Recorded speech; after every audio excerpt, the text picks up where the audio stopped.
सो hello everyone, GS paper 2 जो है वो आपका हो चुका है. So me and Siddharth sir we are going to discuss about this paper. जो डिफरेंट जो पॉइंट्स हैं आप मेंशन कर सकते हो, आंसर कैसे अप्रोच कर सकते हो. सो वो सारे जो पॉइंट्स हैं both from the static point of view and current issues point of view हम लोग डिस्कस करेंगे. क्या अप्रोच रखना चाहिए फ्यूचर के लिए, जैसे इस पेपर को अगर प्रिपेयर करना है, जीएस पेपर टू को अगर सही से प्रिपेयर करना है तो क्या इसके लिए अप्रोच करना चाहिए. So first of all I welcome Siddharth Arora sir. So let's start with the first question. Sir, आपने पेपर देखा होगा, कैसा लगा आपको paper?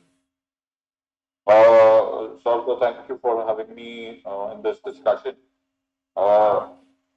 More or less, relatively straightforward exam. I'm sure there's nothing called easy in civil service examination. ये word ही ठीक नहीं होता. लेकिन a straightforward exam. Not many twists and turns, or especially another reminder to everyone कि newspapers को पढ़ना जरूरी होता है, एडिटोरियल्स को पढ़ना जरूरी होता है. You must be very well versed with what is happening around the world. और जब आप सब्जेक्ट समझो तो आप सब्जेक्ट को पूरा का पूरा फाउंडेशन बेसिस से समझिए एंड मेक श्योर दैट वो फैक्ट कलेक्शन वाली दुनिया अब खत्म हो गई है. That is another another once more civil UPSC ने इसको रिमाइंडर के फॉर्म में दे दिया है. I am sure the next year से students will not make this kind of mistake. So जिन लोगों ने किया, I am sure they will come out with this with flying colours. Pretty straight forward exam and let's discuss each of these, no problem. Yes yes. तो जो basic point है वो ध्यान जो हमें रखना है, like we have to first जो फाउंडेशन है उसको स्ट्रॉन्ग करना है, जिसके लिए आपको स्टैटिक चीज़ें वो स्ट्रॉन्ग करना ही पड़ेगा. और उसके बाद जो इश्यूज आते हैं, जैसे पेपर में जो एडिटोरियल्स आते हैं, that you have to focus. तो जैसे जैसे अभी क्वेश्चंस डिस्कस करेंगे, चाहे वो इंटरनेशनल रिलेशन के हों या फिर पॉलिटी गवर्नेंस के टॉपिक्स हों. इवन जीएस पेपर 1 में भी अगर आप देखोगे तो माउंटेन वाला एक जो क्वेश्चन था, वेदर एंड माउंटेन, तो उसमें भी एडिटोरियल एक आया हुआ था. तो ये सब थोड़ा सा करना है. So let's start with the first question. First question is related with the constitutional morality. So, constitutional morality is rooted in the Constitution itself and is founded on its essential facets. Explain the doctrine of constitutional morality with the help of relevant judicial decision. So, sir, Siddharth sir, आप इस question को start करें.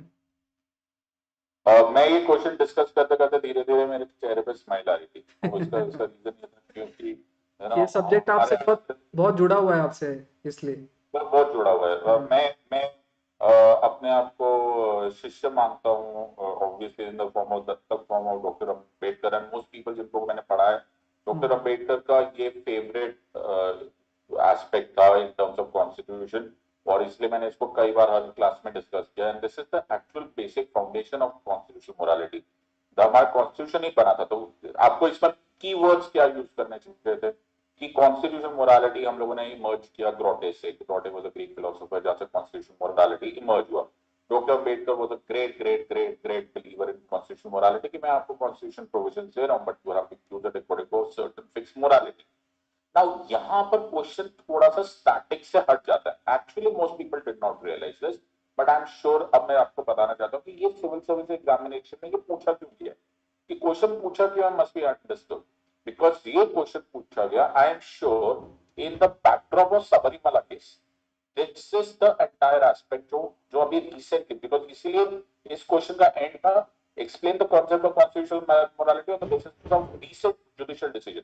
So Justice Chandrachud, D.Y. Chandrachud, I will quote him directly, and I'll say quote unquote exactly the words here. He says that constitutional morality cannot be based on the facts and or the whims and fancies of an individual of time of an age, but must be completely fixed into the constitutional tenets of life, liberty, equality, and justice.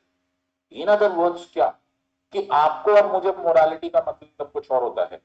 In other words, constitutional morality और social morality में जमीन आसमान का फर्क होता है. So Sabarimala case was what?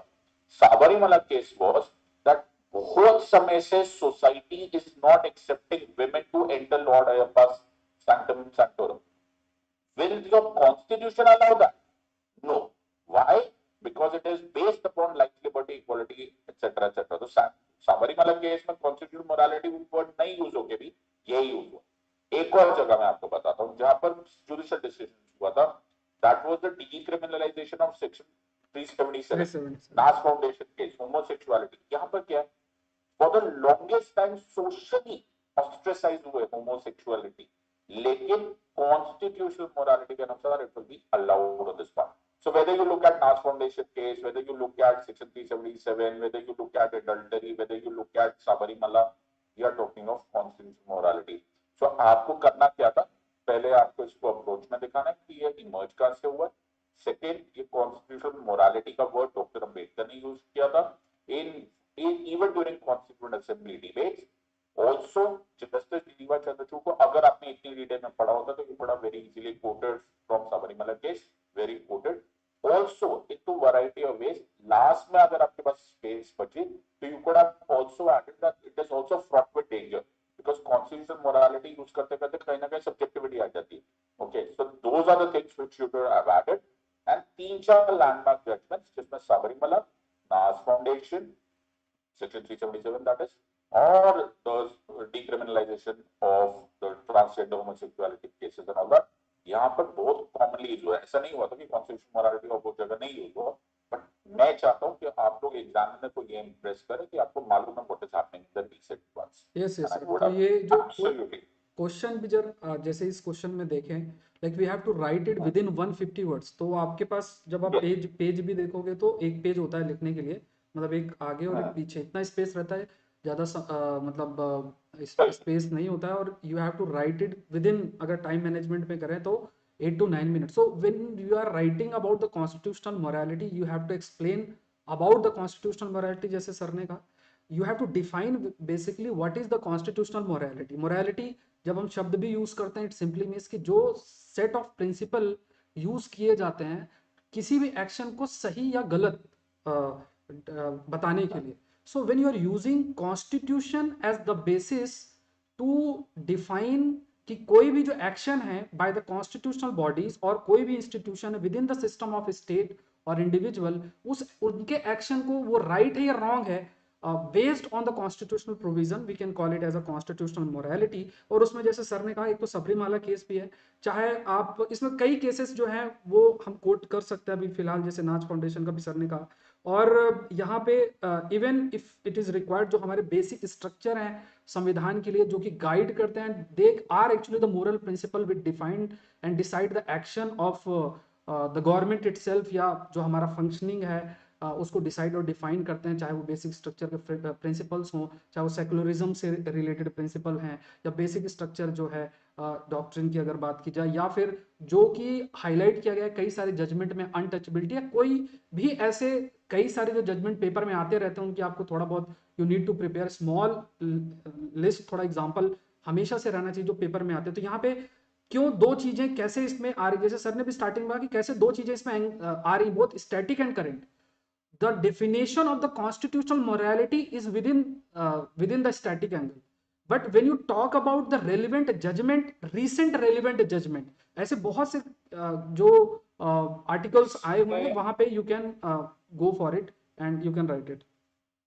इसमें एक point I would also suggest कि अगर a student, an aspirant is really preparing, then he should have realized. तो एक recently एक बहुत मेजर कंट्रोवर्सी हुई थी. हाँ हाँ. When the former Attorney General of India, Mr. K.K. Venugopal, ने इसको बहुत अच्छे तरह से कमेंट किया है. I would again quote Mr. K.K. Venugopal on this, and he said that the constitutional morality must be taken care with due diligence and all care. Else the danger which Prime Minister Nehru had said during the Constitutional Assembly debates that the Supreme Court shall become the third chamber of legislature shall come true. So in a way you have to say this. अगर आपने ये point समझ लिया तो aspect को समझ में आने में लोगों को पल्ले पड़ जाएगा कि हाँ यार ये स्टूडेंट पढ़ के आए. Yes sir. So let's move to the next question. Discuss the desirability of greater representation to women in the higher judiciary to ensure diversity, equity and inclusiveness. तो ये भी you have to write within 10 marks. तो sir आप इसको भी discuss कर लें. ये question this is a kind of question which is more based upon your understanding of gender equality. See, there is an aspect in even judicial interpretation that judges are not doing anything on the basis of remote control. I mean, 1 + 1 = 2 नहीं है. So there are certain gender-based issues, gender-based judicial interpretations which are always better in the hands of a woman judge. Somebody who's sitting on the bench with basis पे बार बार ये controversy बार बार आ रही है that supreme court में although we have now got better representation but it is still not up to the mark and so on so forth. If you recall, अगर थोड़े दिनों पहले की बात है, नॉट रॉन्ग, मे बी कल और परसों के ही था, जब पाकिस्तान में फर्स्ट सुप्रीम कोर्ट जस्टिस बनी the lady and you know that kind of stuff. So यहाँ पर आपको एस्पेक्ट स्टार्ट करना पड़ेगा विद प्रोटेक्टिव डिस्क्रिमिनेशन, कि हम लोग को प्रोटेक्टिव डिस्क्रिमिनेशन करना, आर्टिकल 15 सब क्लॉज 3 हमने क्यों ऐड किया, special provision for women and children होना क्यों जरूरी है, ताकि जेंडर इक्वालिटी हो, सेंसिटाइजेशन हो। There are many women related cases which only a woman judge will be able to desensitize, and once they are sensitized, since judiciary is the one who is the final interpreter of the constitution, they will be able to interpret in terms of gender equality as well as removal of inequality on the basis of man woman difference and so on and so forth. So higher judiciary, why? Because higher judiciary for whatever reason has remained for the longest time male passive, right? And we don't want to continue on that path. Now, the third part over here, that we also easily added on this part, that it also reflects upon the higher education of reflection of women. तो higher education, primary education तो तुम चले गए, higher education चले जा पाएंगे कि नहीं जा पाएंगे। So this what I would say, this was more of a general governance and social related issue, because इसमें कोई constitutional provision except for 15 sub clause 3 आप नहीं यूज कर सकते, because nowhere in the constitution इस तरह का कोई बार तो है नहीं, तो ऐसा तो कुछ है नहीं कि लॉ इज स्टॉपिंग और whatever, but it was more of a governance issue. So here I would say more of a general word with gender sensitization, equality, etc. word used करके you could have gone and answered this part. Yes, So yes. there is nothing static about it. It is more of a social reform question. And also we have to write within 130-40 words, again I'm stating, और time limit भी होता है. So how you are going to approach this question? So they are asking about the why we need a greater representation of a woman in higher judiciary. So जो question का approach है जो differ करेगा, कोई जिसको अच्छे marks मिलेंगे with the person जो स्कोर नहीं कर रहा है, you should have the data related with कि असल में हायर जुडिशरी में वुमेन का रिप्रेजेंटेशन कितना परसेंट है. और कई मतलब आता रहता पेपर में, they this point is always highlight, तो इस चीज को आपको हाईलाइट करना पड़ेगा कि असल में अभी क्यों जो रिप्रेजेंटेशन है वो अभी कितना है, जो कि लो है, काफी लो है. और then you have to also emphasize कि why we need a greater representation to women in the higher judiciary. जब इस पॉइंट को when you are explaining कि why we need a desirable, why there is a need for a greater representation of a woman in the higher judiciary, इस argument में आपके 3 argument के within you have to write the argument that first is to ensure diversity. It means simply कि जो representation हो that should not be सिर्फ उसमें male representation हो, there should be a diversity in the representation itself, there should be equity and there should be inclusiveness.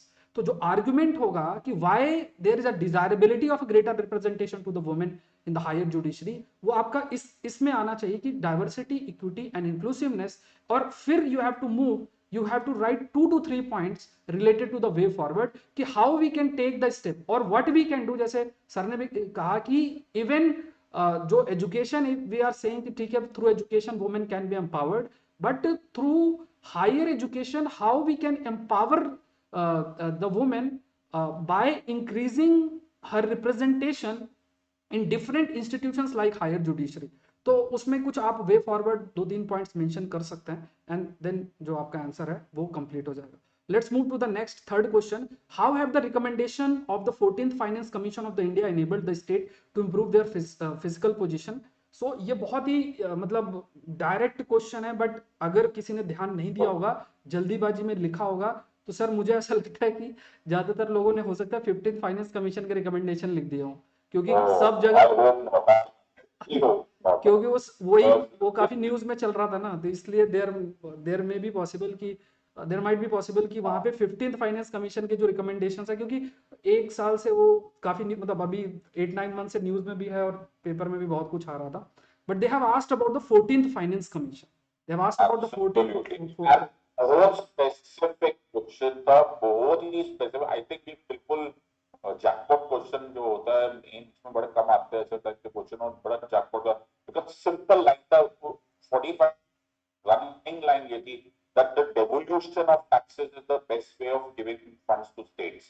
इससे अच्छी line नहीं थी, और इसके एक्चुअली इस क्वेश्चन का सिर्फ एक ही लाइन था कि स्टेट्स को प्लीज ऐसे रेमो करम पे मत छोड़ दो, डेवोल्यूशन ऑफ टैक्स करो, कंपोजिशनल ट्रांसफर करो and the entire compositional shift and transfer, quote unquote word था, सिंपल सी लाइन थी। एंड उसी को अगर आपने सिर्फ उसको 2 लाइन में समझा देते तो ये क्वेश्चन बहुत ही अच्छी तरह, मतलब एग्जामिनर क्या देखना चाह रहा था कि आपको मालूम था कि नहीं मालूम था कि 14 फाइनेंस कमीशन वाईवी रेड्डी वाला, okay, I hope you everyone knows this, वो उन्होंने सिंपल बोला था, you want to transfer money to state, do it in devolution of taxes, devolution of taxes करोगे, composition shift and transfer होना चाहिए, that is what fiscal federalism is all about।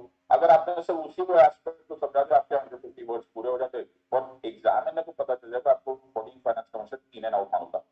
This is something that I tell everyone कि finance commission एक ऐसा chapter है, ऐसा topic है जो लो हैंगिंग फ्रूट है, चाहे वो प्रीलिम्स के क्वेश्चन में, एक आर्टिकल 280 पढ़ लो, तुम्हें 100% मालूम है क्या है, और 14 15 या जो भी फाइनेंस कमीशन करा उसके कीवर्ड्स तुम्हें मालूम होने चाहिए। हर फाइनेंस कमीशन की report president has to table it at the parliament, इसका मतलब उसका कोई ना कोई रनिंग लाइन जरूर होगी जिसको एस्पेक्ट है। So this was the entire thing. I don't think this is amongst the simplest question जो मेंस में पूछा जा सकता है। Very simple, fill in the blank।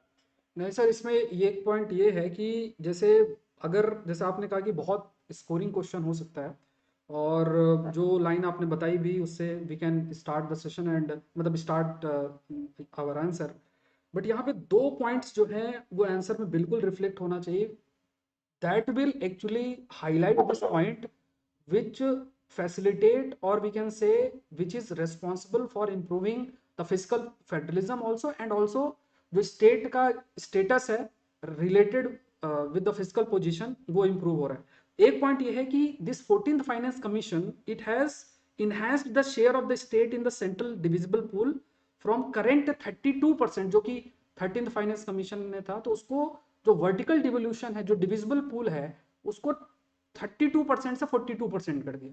This point has to be मतलब एक्सप्लेन्ड। और दूसरा जो पॉइंट है, उसने 2 वेरिएबल इंक्लूड किए थे। फर्स्ट वेरिएबल वाज कि जो 2011 का जो पॉपुलेशन है उसको बेसिस बना लिया था, बिकॉज ऐसे बहुत से स्टेट हैं जो पॉपुलेशन कंट्रोल मेजर्स ले रहे थे और उनको नुकसान हो रहा था, वो सारी चीजें उसका बैलेंस मेंटेन करना है, जहां पॉपुलेशन है उसका एक बैलेंस मेंटेन करना, फिजिकल डिसिप्लिन वाला जो क्राइटेरिया उसको हटाया, और जो फॉरेस्ट कवर है, तो जो हिमालयन स्टेट्स हैं उनकी फिजिकल पोजीशन कैसे इंप्रूव करे, तो फॉरेस्ट कवर वाला क्राइटेरिया ऐड किया। So when you talking about the physical position, तो 14th फाइनेंस कमीशन ने जो वर्टिकल डिवोल्यूशन और horizontal devolution of the finance दोनों लेवल पे बहुत अच्छे जो रिकमेंडेशंस दिए, that is the reason we can say it has help and facilitated in the improvement of the physical position of states. तो इस वे में वी कैन प्रोसीड। सर एक एक इस स्टेज पर मैं एक पॉइंट आउट करना चाहता हूँ, what is very important and I would take it exactly from you. Yes yes जो एस्पिरेंट्स है उनको सीन यहाँ पर क्या आ जाता है, what I have always word, जब मैं गवर्नेंस भी पढ़ाता हूँ, इनको परसेंटेजेस याद नहीं रहते, राइट, इनको डेटास याद नहीं रहता, तो इनको मैंने इसलिए सब लोगों को बोला हुआ है कि कीवर्ड्स याद रख के चले जाओ, दैट्स द बेस्ट वे। जैसे अभी फिस्कल आपने बोला, you know, more amount of money was given to panchayat, more amount of money was given to local government, devolution of taxes, keywords, अगर आप ये 4-5 पॉइंट्स लिखोगे एग्जामिनर को मोरल, बिकॉज अगर डेटाबेस क्वेश्चन को आंसर देना है तो ये शायद 15 फाइनेंस कमीशन वाले रट के गए होंगे ज्यादा चलो, और उन्होंने एग्जाम में देख लिया होगा 14 finance commission. So that is the aspect. So this is what the idea of keyword preparation is. कि मतलब broadly पता चल जाए. But I'm sure this is an easy question for most serious aspirants. क्योंकि ये कमीशन ज्यादातर लोग पढ़ के जाते हैं। अगर वो confuse करके 15 फाइनेंस कमीशन नहीं लिखा है तो I'm sure नहीं होता है सर, एग्जामिनेशन हॉल में इतना प्रेशर होता है कि वो 14th का 15 देखा। Let's move to the next question. To what extent, in your view, the parliament is able to ensure accountability of executive in India? Awesome question. बहुत अच्छा Awesome question. I think everyone for a keyword executive is responsible to the legislature. हमारे यहाँ का accountability फंडा, हमारा parliamentary system is based on Westminster model. Westminster model has two concepts. The first main concept is cabinet is the nucleus of power. Second is bicameralism. Executive is always answerable to the legislature. How do you do it? कहीं से भी start कर दो. 0 hours से question hours से start कर दो.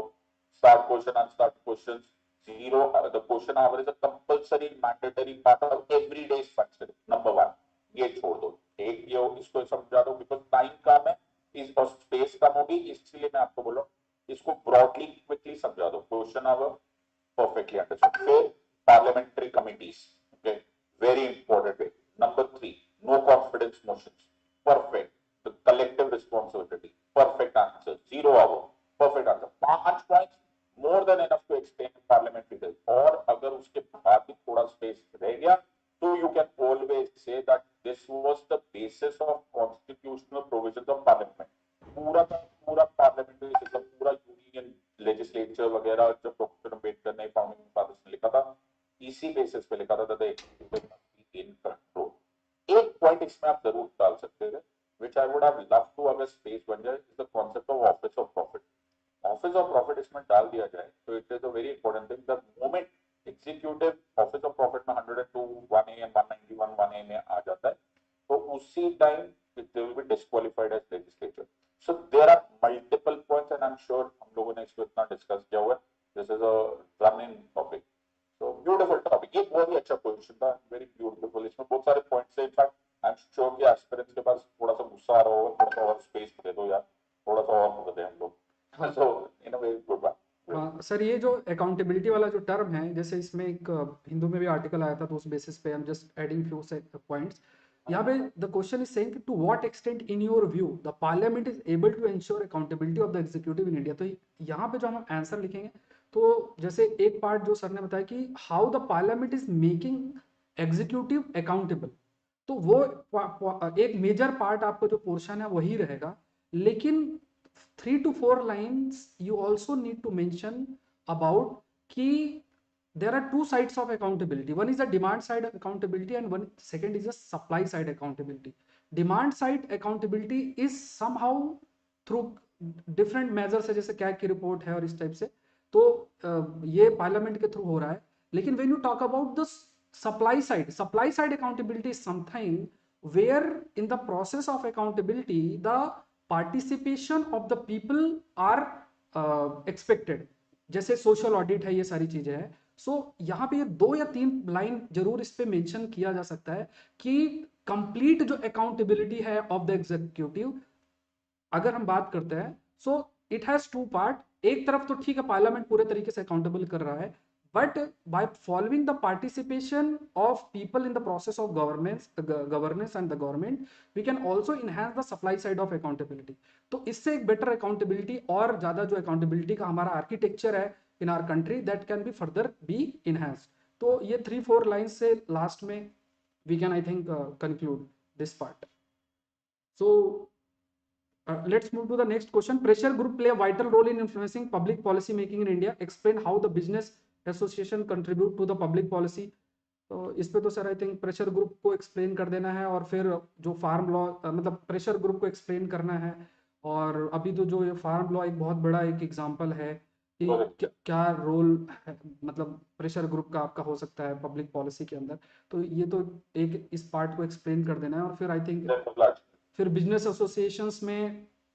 Association में मतलब आप इसके बारे में वो बता सकते हैं। बट आई थिंक एग्जांपल जो एक बेस्ट आ सकता है वो है ये जो लेबर लॉ की जो पॉलिसी है उसमें जो ये बिजनेस एसोसिएशंस हैं उनका एक जो रोल रहा है ना, काफ़ी प्रेशर डाला है जिसमें जो भी पब्लिक पॉलिसीज़ हैं उसमें खास तौर से लेबर लॉ के कंटेक्स्ट में उसको फ्लेक्सिबल करने की किया गया है। जो coming of the gig economy है उसमें भी ये जो डिफरेंट बिजनेस एसोसिएशंस हैं वो उनका एक रोल रहता है। फिर चाहे वो एक्सपोर्ट से रिलेटेड, इंपोर्ट से रिलेटेड, इवन जो हमारे देश में एल्यूमिनियम और स्टील का जो इंपोर्ट है उनसे रिलेटेड क्या क्या मतलब क्या टैक्स और ये जो लगाया जाता है उससे रिलेटेड हमारी पॉलिसी है। बहुत सारे प्रेशर ग्रुप्स तो हम लोग अभी ऐसे भी सुनते हैं, जैसे अभी प्री बजटरी मीटिंग्स आती है, तो प्री बजटरी मीटिंग्स में तो इनको यूटिलाइज किया जाता है।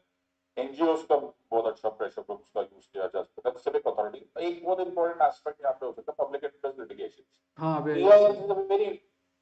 Public interest litigation is a huge thing. वो आपके पास एक बहुत अच्छा पैराग्राफ बन जाएगा पूरा का पूरा। बट आप पीआईएल पे चले, सोशल एक्टिविस्ट, लीगल एक्टिविस्ट, आप इसमें नाम एमसी मेहता साहब का ले सकते हो। You can do about this part, you can look at democratic association जो हमारे मतलब those are forums for fighting for all of us social justice. तो यू कैन इनफैक्ट अगर इस टाइम पर ये दिया जाए तो नास फाउंडेशन फाउंडेशन का भी नाम लिया जा सकता है, that pillar to post to get it, get this work done. So multiple of all these parts, social groups can be on this part. Of course, you can take commercial also, environment also. There are many others. But I would certainly have told कि अगर हम तो इस question को answer दे रहे तो you should always aspect SMC method on PILs and legal activity, because वो आपके static course में. ठीक है सर। सर आपकी वॉइस ऑडिबल है, एक बार आप देख लें एक बार। मेरी हाँ voice वॉइस ऑडिबल, एक बार यूट्यूब पे आप अपने तरफ से एक बार देख लें। आई थिंक ये there are few students they are commenting कि आपकी वॉइस ऑडिबल क्लियर नहीं है। प्लीज लेट अस नो कि we both are audible. I think Siddharth sir आपकी voice is not clear, many students are commenting. not clear. I don't have to. एक बार YouTube में sir आप एक बार चला के देखिए। But in any case, I won't be able to change anything. ठीक है। What? इन माय सिस्टम आपकी आवाज तो आ रही है। Let us seek the help of Unacademy tech team. They'll be able to help us out with certain matters. I request each of you, please आप जल्दी से बता दो कि we both are audible. Siddharth sir is audible, audible audible, ठीक है। Aman, Ashish, please let us know कि we both are audible. ठीक है, Siddharth sir is audible. Sir की आवाज आ रही है सिद्धार्थ सर की?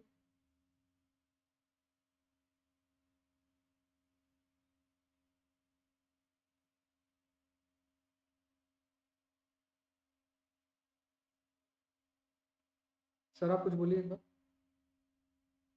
I hope I'm audible to everyone. We both are audible sir. वो they are talking about the quality of voice, तो ऐसा कोई सिंगिंग तो करनी नहीं है। So let's move to the next question sir. ये आपके फेवरेट एरिया से क्वेश्चन ये है, besides being a moral imperative of a welfare state, primary health structure is a necessary pre condition for sustainable development.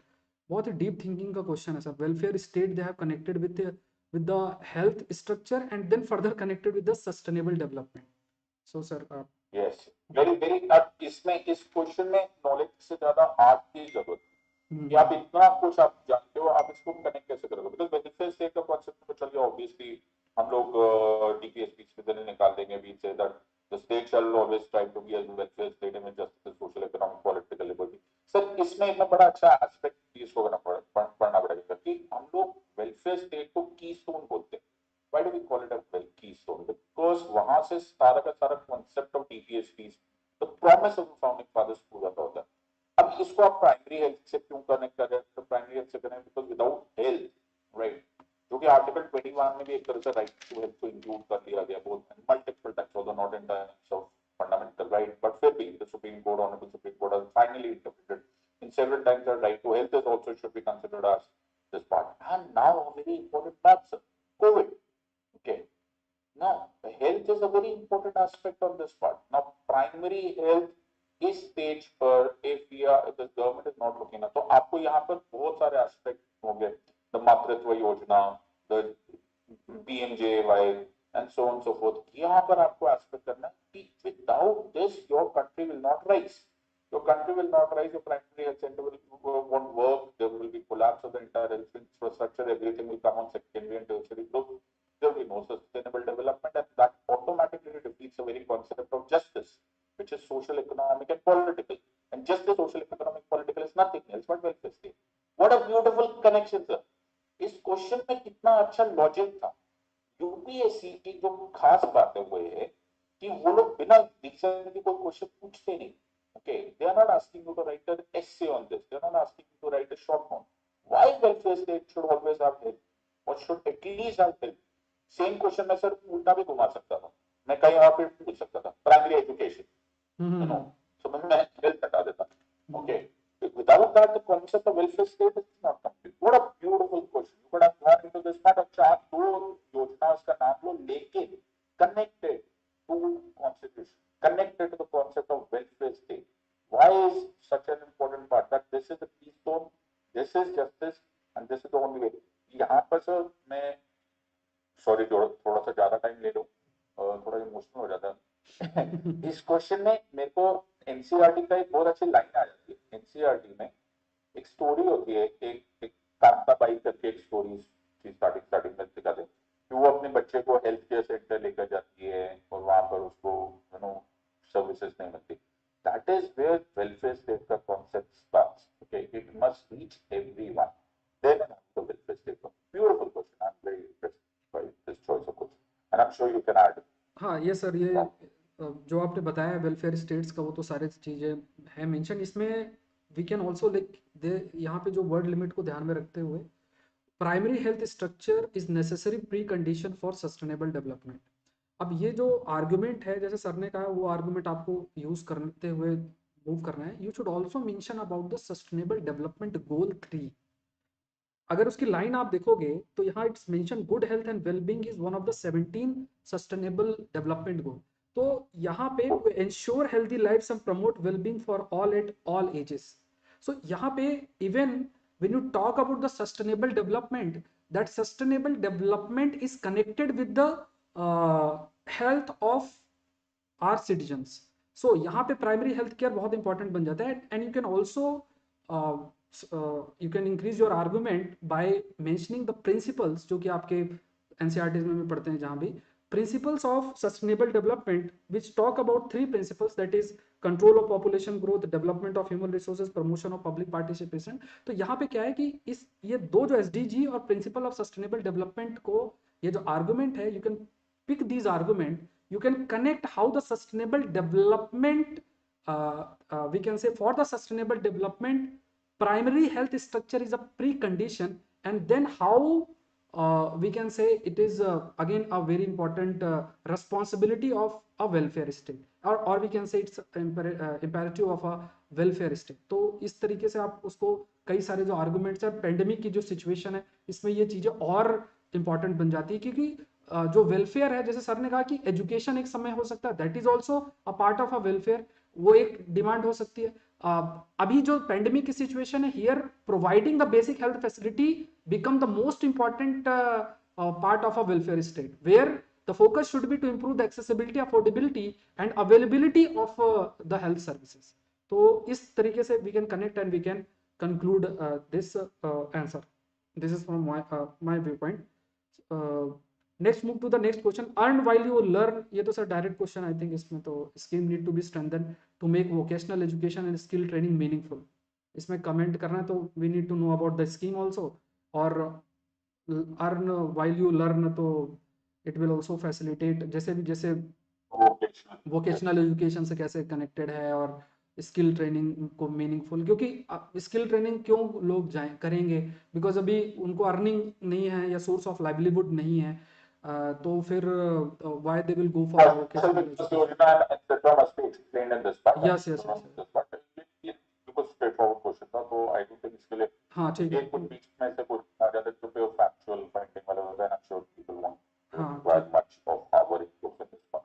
ठीक है sir. तो 8th question है, can the vicious cycle of gender inequality, poverty and malnutrition be broken through micro financing of the women self help group. यहाँ पे they have asked with the help of example. ये भी 10 marks का question है. So sir आप explain कर सकते हैं. तो एक बड़ा फेमस स्ट्रक्चर, मैं हमेशा सब लोगों को यही पढ़ाता था, यही होता था. मैं सेल्फ हेल्प ग्रुप्स का माइक्रो फाइनेंस का क्लासिकल एग्जांपल कदम स्ट्रीम मॉडल था. ओके, दैट इज समथिंग, और मेरे ख्याल से कुछ और एक्सप्लेन ही नहीं करना चाहिए. That's the best way, the most best way, or it was associated with women empowerment, with their dignity. It was empowered self-help होगा था, उनको अपना हो जाता. The idea was that if the woman is financially independent and she gets microfinance help, she'll be able to do it. kadam shri ka ye model Kerala government, it was very very famous, and I think it अभी directly ना पूछ के indirectly पूछा गया. I hope the voice is clear. हाँ yes sir, ये मैं सुन रहा था अभी. Yes sir. तो दिस आई थिंक मेरे ख्याल से डायरेक्टली क्वेश्चन ना पूछ के इनडायरेक्ट क्वेश्चन पूछा जाए तो ये लिजिट पापड़ और कदम सी वाला मॉडल इसको डायरेक्टली पूछते नहीं है, तो ऐसा उसका एस्पेक्ट पूछ लेते हैं. सो इसीलिए मैं हमेशा जब भी लोकल गवर्नमेंट का या फिर गवर्नेंस ग्रुप्स का या सेल्फ हेल्प ग्रुप्स का बताता हूँ, तो मैं मॉडल्स के नाम के साथ मैं बोलता हूँ सब लोगों को याद रखो. कदम सी याद रखो. ओके ओके, वेलम कोड मॉडल याद रखो. ओके, महाभागीरथी फेज 2 याद रखो. Why? Because अगर आपको कहीं पे भी है, the local government was helping us in terms of say water availability. You must know महाभागीरथी phase 2 आपको explain करना पड़ेगा. एग्जामिनर कैसे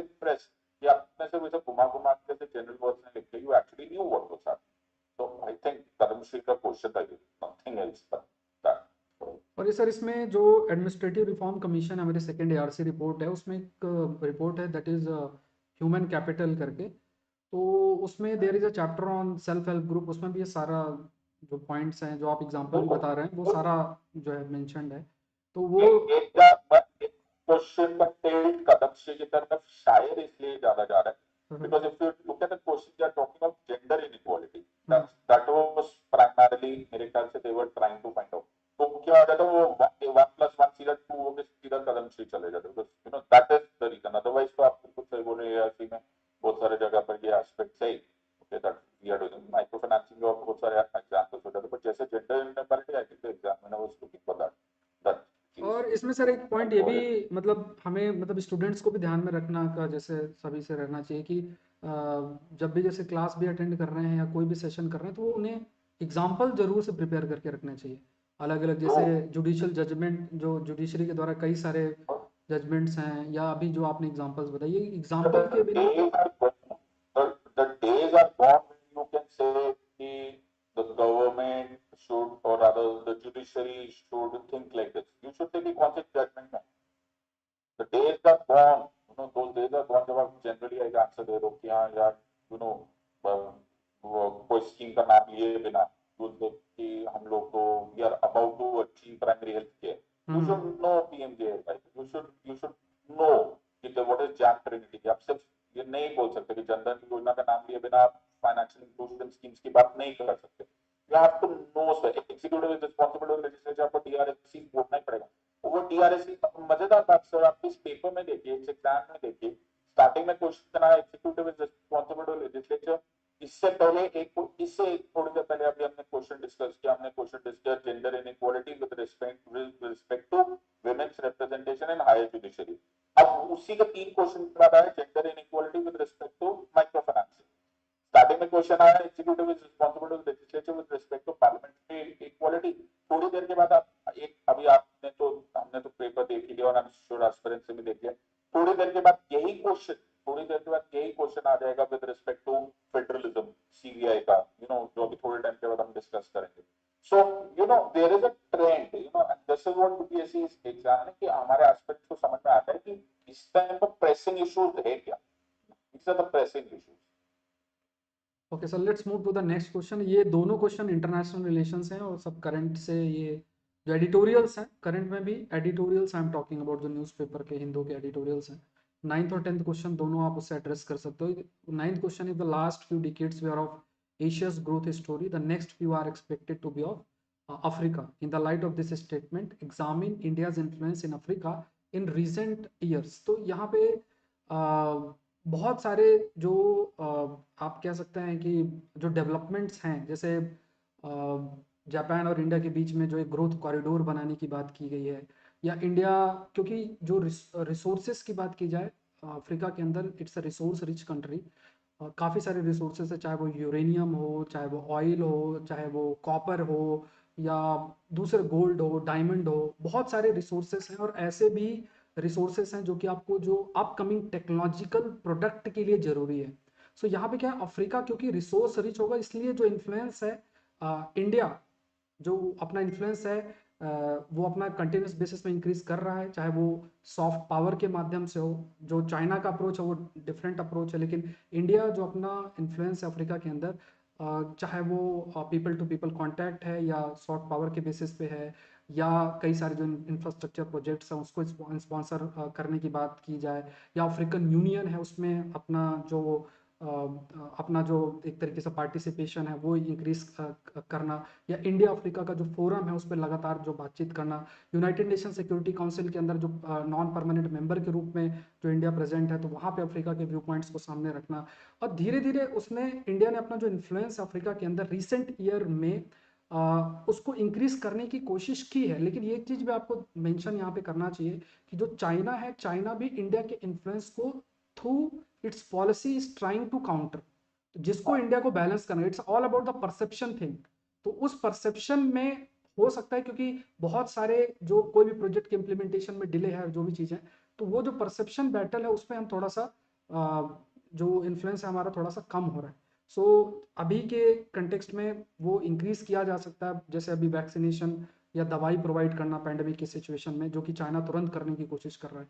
तो इस वे में खास तौर से जो एशियन ग्रोथ स्टोरी है, वो अफ्रीका की तरफ जाने का सबसे बड़ा रीज़न यही है कि जो it's a resource rich and very strategically located continent, जो कि अभी तक आप कह सकते हो उसे डार्क कॉन्टिनेंट या फिर अनएक्सप्लोर्ड कॉन्टिनेंट के रूप में भी है फ्रॉम द रिसोर्स प्रोस्पेक्टिव। सो इस पूरे कंटेक्स्ट को लेते हुए जो है आंसर किया जा सकता है। सर आप कुछ ऐड करना चाहें? सर मैं I am absolutely agree with all these questions. जैसे मेरे ख्याल से फिर से अगर हम कीवर्ड्स को ड्रॉप करें तो मैं हमेशा ये बात बोलता हूँ कि अगर आपके पास 5 कीवर्ड्स है तो you be able to do this. जैसे इंडिया अफ्रीका फोरम समिट को अगर आप इसमें एक्सप्लेन कर दो, ओके, अगर आप इसमें थोड़ा सा महात्मा गांधी का साउथ अफ्रीका के साथ कनेक्शन से स्टार्ट करो, okay, and then you notice कि इंडिया का एलडीसी कंट्रीज के रिप्रेजेंटेशन में इंडिया का बड़ा एस्पेक्ट है। ऑल्सो अफ्रीकन कॉन्टिनेंट का, जैसे आपने सही बात बोला कि ऐसे कुछ कुछ आई am not very sure the data, but कुछ 2 ट्रिलियन या $3 ट्रिलियन की इकोनॉमी बोलते हैं पूरे अफ्रीका की, which of course is a very big economic pie for India. So that is of course। और दूसरी बात इंपॉर्टेंट ये वाली बात है that ऐसा नहीं है कि अफ्रीका जो कि एक प्लेटफॉर्म कॉन्टिनेंट था, अभी it is not progressing, it is also progressing. If I am not wrong, सब सहारन अफ्रीका का कुछ बीच में एडिटोरियल आया था कि उसका जो इकोनॉमी वो ट्वाइस ओवर या थ्राइस ओवर हो चुका है। You know, I am not very clear on the data, and I am sure कि डेटा के लिए they are not data hungry, they are, that's the entire context on this part. So and also इसमें if I might be completely so called aggressive on this, but why not include Mauritius also, for that matter? Although you know Mauritius is a very important part, it's an African continent का ही context है। Mauritius आते ही हमारा pearl, the string of pearls का हमारा countering of China, the concept वहां से rise हो सकता है। So that is another part। In fact, if we are not wrong, that is one of our very important military strategic partner in those terms कि हमारा naval protection वहां से start होता है। So we have 5-6 very good points with this। So representation of India and LDC, जैसे आपने बोला शायद यूनाइटेड नेशन सिक्योरिटी काउंसिल की हमारी जो रिप्रेजेंटेशन है पीछे द डिफेंस हम लोग प्रोटेक्ट सॉरी सपोर्ट हमको अफ्रीका से हो रहा है।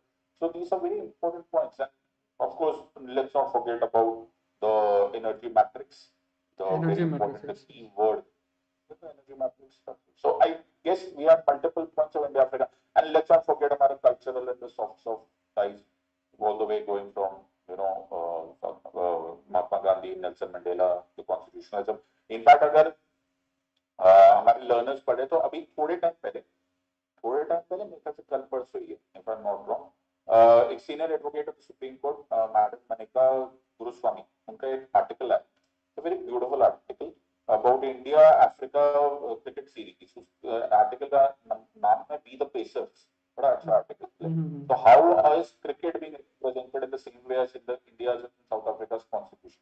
So very beautiful, nice, I think हाँ, we'll add it, मतलब but ये वही वाली पॉइंट्स बात पिक है। बिल्कुल किया जा सकता है सर। इंडिया का जो इन्फ्लुएंस अफ्रीका के अंदर, उसमें इस चीज़ को भी बहुत सारे, जैसे आपने कहा कि जो हमारे लीडर्स भी हैं उनके वैल्यूज भी, it has also become a Yes, basis to influence Africa. yes।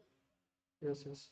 Nelson Mandela was a certified self-spoken Gandhian, so, and in fact South Africa का हमारा वो पूरा का पूरा concept he, you know, we cannot forget Gandhi ji's influence on South Africa and vice versa। So, Let's move to the next question. 10th question. The USA is facing existential threat in the form of China that is more challenging than erstwhile Soviet Union. You have to explain, तो ये पूरा statement explain करना है। और इसमें तो after World War two there were two poles of power, USA and USSR. Then after 1990s में आपका यूएसएसआर का डिसइंटीग्रेशन हो गया। अब बहुत समय तक जो यूएसए है उसका जो हेजीमनी है वो तो काफ़ी समय तक चला, लेकिन अब क्या है कि there are two poles of power that are emerging, one is USA and the second is China of course. So China जो अपना इन्फ्लुएंस है, it is actually increasing, and why it has turned to be a existential threat for USA, because China has increased its influence in different dimension.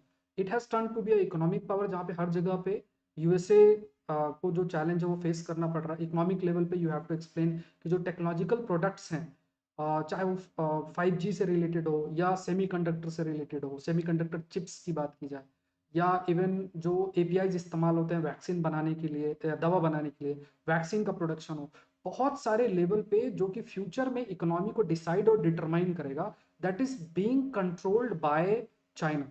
और China इस चीज को spread करने के लिए it is also trying to increase physical digital connectivity with the other countries, जहां पे दूसरी जो कंट्रीज है वहां पे अपना कनेक्टिविटी को बढ़ाते हुए और उनके मार्केट को एक्सप्लोर कर सके।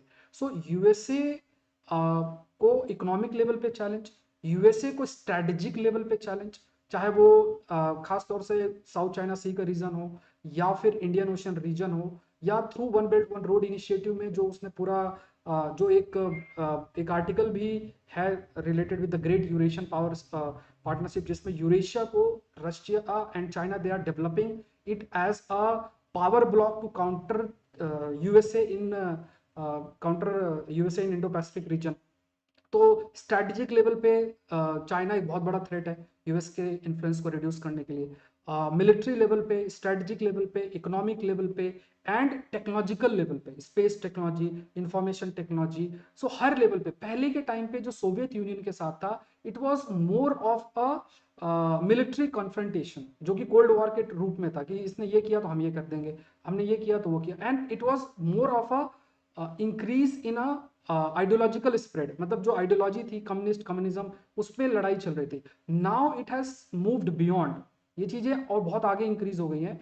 अब सिर्फ आइडियोलॉजिकल डिफरेंसेस नहीं है, now it has turn to be a difference in value system, चाहे वो एक डेमोक्रेटिक वैल्यू पे बिलीव करता है, एक ऑथोरिटेरियन वैल्यू सिस्टम पे बिलीव करता है, और एक जो है अपने economic military strategic technological influence को बढ़ा रहा है। तो हर लेवल पे यूएस को ये बहुत बड़ा एक एग्जिस्टेंशियल जो थ्रेट है, it has to it is actually facing if we compare with the Soviet Union, and even जो रिप्रेजेंटेटिव इस समय सोवियत यूनियन का, Russia we can call it as, it has also turn to be a subordinate power in front of China. तो they are collaborating, जो complexities अगर देखी जाए तो both Russia and China they are both are collaborating, and they are actually developing Eurasia as a power block to counter USA in that region. अभी यही एक बहुत बड़ा रीजन है बिकॉज ऑफ विच अभी बेलारूस में जो हुआ, या अभी आपका कजाकिस्तान के अंदर जो हो रहा है, या फिर यूक्रेन के अंदर जो हो रहा है, because that is a new arena where these countries will we can say जो उनका कन्फ्लिक्ट है वो देखने को मिलेगा, वो एक नया एरिना है। और यही एक फैक्टर है कि जो यूएसए अफगानिस्तान से बाहर चला गया, वो उसको अपने रिसोर्सेज वहाँ वेस्ट करने नहीं थे, वो मिलिट्री लेवल पे चाइना को काउंटर करना चाहता था, चाहे वो यूरेशियन रीजन हो या फिर जो आपका साउथ चाइना सी रीजन हो, इन अलग अलग रीजन में काउंटर करना था उसको। इस वजह से उसे लगता था कि हम यहाँ पे क्यों अपना फोर्स अफगानिस्तान के अंदर अभी रखे, दैट इज द रीजन उन्होंने तालिबान को पावर देके और उधर से चले गए। It's all about the change और शिफ्ट इन द पॉलिसी। वो अपने रिसोर्सेज को they want to use it more promptly to counter China, just to save themselves, और वी कैन से जो जो थ्रेट है अपना उसको फेस करने के लिए। तो ये सब एक बहुत डीप अंडरस्टैंडिंग के साथ ही you have to write within 120-30 words, इसमें मतलब 1 2 3 4 करके तो you can not write, but ये पूरा ओवरऑल व्यू पॉइंट होते हुए यू कैन राइट। तो ये भी, ये सारा जो नॉलेज है that is from different editorials जो आपके हिंदू के अंदर आए हैं उनके बेसिस पर है। में एक्चुअली सर जो जो जो स्टेप 1 2 3 4 5 ना, इसमें मेरे ख्याल से what the examiner is probably asking for is why China is an existential threat vis-a-vis Soviet Union or other USSR. So why was USSR not an existential threat? And this is this there are two questions very interrelated. जो आपके point ने आपने explain किया, this must come across very clearly on this part. Actually हुआ क्या sir? That मतलब which were correctly saying in terms of events 1978 तक जब तक Deng did not come into the picture, तब तक चाइना एक फॉर्मूला को यूज करता बोलते थे जिसको बोलते थे टांग योंग हुई हुई। इन other words, bide your time, okay, bide your time till the time you are successful. फिर जब शी जिनपिंग का 2008 का मॉडल आया, जब 2008 में आया तब इन्होंने वुल्फ वॉरियर पॉलिसी यूज करना स्टार्ट किया। अब प्रॉब्लम ये है कि ever since the cultural revolution of 1949 till 2008 China USA का एनिमी सो कॉल्ड नहीं था, एंड यूएसए और चाइना के बीच में not only in terms of technology, not only in terms of the support, not only in terms of military and whatever the economic, also people to people transfer was very widespread. तो अगर आप US की बात करेंगे, there's a very huge expatriate population of China also there. In other words, Chinese are also invading the culture. Russians कभी भी American culture को नहीं इन्वेट कर पाए थे। और जिस दिन से 1945 से ये लोग अलग हुए, they were always two poles apart. China was becoming a part of their existence, hence creating an existential threat. This is it. तो आज अमेरिका में चाइनीज भी उतना ही सब्सटैंशियल, उनके यूनिवर्सिटी स्टूडेंट्स भी है, उनके इकोनॉमी का भी पार्ट भी है, उनसे टेक्नोलॉजी ट्रांसफर भी ले चुके हैं, उनके साथ अच्छा सा डील भी करते हैं। There was no economic transaction between USA and USSR for the longest time. There was never a people-to-people transfer, and hence there was never an existential threat. You can, मैं आपका दुश्मन हो जाऊंगा तो मैं आपके साथ फाइट करूंगा। आप मेरा existential threat तभी बन सकते हो when you are so included, आप मेरे इतने अंदर आ चुके हो that मैं आपको अलग ही नहीं कर सकता। Because if American economy collapse हो जाएगी, the moment China becomes belligerent, you know, American demography collapse हो जाएगी अगर Chinese will go against them. So existential threat Russia कभी भी नहीं था, because they were always separated by the so-called iron curtain, जो विंस्टन चर्चिल ने बोला था, इस साइड वो इस साइड हम, ब्लॉक्स बने थे। चाइना ने कभी ब्लॉक्स ही नहीं बनाए। They have entered it and have bided their time. So this has to come very nicely on this point. Yes, sir. I'm sure. हाँ नहीं सर, ये थोड़ा सा complete हाँ वही हो। yes sir. 11th क्वेश्चन है, jurisdiction of Central Bureau of Investigation regarding lodging an FIR and conducting proof within a particular state is being questioned by various states. How is इसके बारे में हाँ नोटिस करोगे अभी थोड़ी पहले ही वो बहुत अच्छा एडिटोरियल आया था सर, ऑर्डिनेंस भी आया था, आई थिंक एक ऑर्डिनेंस भी लेकर आया था नहीं, सीबीआई और ईडी का टेन्योर एक्सटेंशन का। I don't remember the date. हाँ 17 नवंबर को एक आया था। तो ऑर्डिनेंस का ये मैं अपने एस्पिरेंट फ्रेंड्स को इसके 1 2 3 4 5 बता देता हूँ ताकि ये लोग फिर आराम से इसको रिवाइज कर रहे हैं। तो CBI works under a law जिसको बोलते हैं Delhi special police establishment act of 1946, जिसमें सेक्शन 5 एंड सेक्शन 6 ये बात को डील करता है कि सीबीआई किसी भी केस को कैसे इंटरोगेट कर सकता है। Now you have to be very careful on this part. CBI comes under union list while police comes under entry number 2 of the state list. तो अगर सीबीआई पुलिस का काम करने लग जाए यानी कि इन्वेस्टिगेशन करने लग जाए स्टेट का, तो ये मैटर ऑफ फेडरलिज्म बन जाता है। और इसीलिए इस सीबीआई के लिए ज्यादातर स्टेट्स ने जनरल कंसेंट दिया हुआ है। जनरल कंसेंट मतलब उनको बार बार रिक्वेस्ट करने की जरूरत नहीं पड़ेगी। नाउ आपको भी मालूम है that over the last few years, okay, CBI को instead of an unbiased investigative agency बहुत बार ये एग्जाम सहना पड़ रहा है कि वो यूनियन का सो कॉल्ड हो गया, पॉलिटिकल वेपन हो गया।